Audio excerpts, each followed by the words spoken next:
Okay, so again, good morning to everybody. And as we said, Parashat Shemot, Ele Shemot Bnei Israel, the names, and the names, as we said, it's not like a title of the book of Shemot. It's also a very important lesson and a message to each one of us. What is a name? A name is really the asset of what we are. Or if we connect it to the blessing that we had last week from Yaakov Avinu to his children, and we explained that not all of them look like blessings. Some of them look more like curses, like the blessing that he gave Shimon and Levi. But the Torah tells us definitely those are blessings. So what is the blessing? And as we say, it's Yaakov Avinu giving the tools or showing each one of his sons what is the talent he's got, what are the abilities he's got, what exactly are the tools that with them is going to do the job of his life. Why are we here? Each one of us wants to know, what is my job in this world? This world is only temporary. We are here for a limited time, and then we go to the next world, and then this is for eternity. So this world is really to do a job. And in order to do the job, you need the right tools to do the job. You need to know what is your job. So the best blessing that you can get is to know the tools that you have to use in order to fulfill your job, your task in life.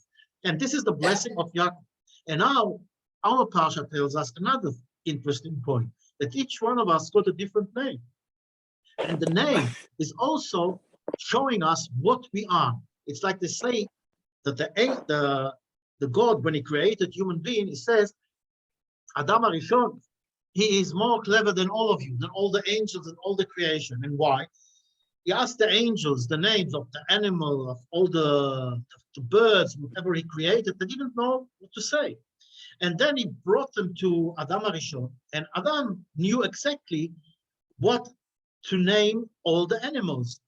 Donkey, chamor, gamal, cow, para, and so on. And this is to show that it's not just the name of the animal, it's what this animal means. In other words, there is a definite connection between the name and what this animal is, what it is. And this is exactly the same with the names that we've got. Sometimes we see that parents don't know what name to give to the child. And suddenly, wow, something comes to their head and they just call him in a certain name. Where does it come from? It's an interesting point. The Rav Adam Sinas talks about it. That I think it was yesterday. Somebody asked him if you have a bad name, like names that are not exactly names of tzaddikim. We have a name of a Rasha, or like I said, Nimrod. Nimrod is to go against. It's to rebel, whatever to say. And the question is, if it's good to change the name. So I tell you the truth, till yesterday, I was sure that if you have a bad name, sure, you have to change the name, to have a better name that is going to help you in life. But then the Rav Adam Sina said a very interesting thing that connected me even better to the blessing of Yaakov Avinu. And he said that sometimes, even if it looks like a bad name, it's not bad. It's like showing you what is your job.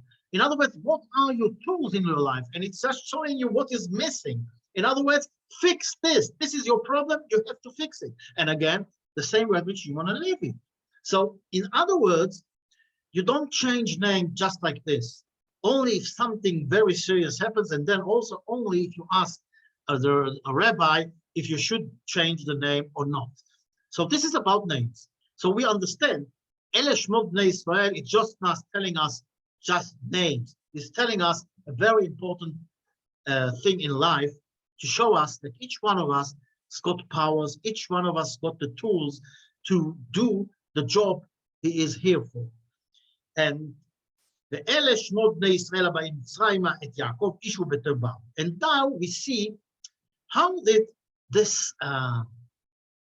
thing happen? How a nation of princes, Am Israel, the children of Israel, the children of Yaakov, how they become slaves after being princes, they were the high society of Egypt. How did they become slaves? So there was a procedure. And this is the Or HaChaim HaKadosh explains to us. This is why the Torah is telling us, Yosef, and Joseph died, and all his brothers, and the whole generation. And then the children of Israel multiplied, and the whole land was full with them. So the Or HaChaim HaKadosh says there are a few stages. We all understand that as long as Joseph lived, they were, Am Israel, were considered like princes, the high society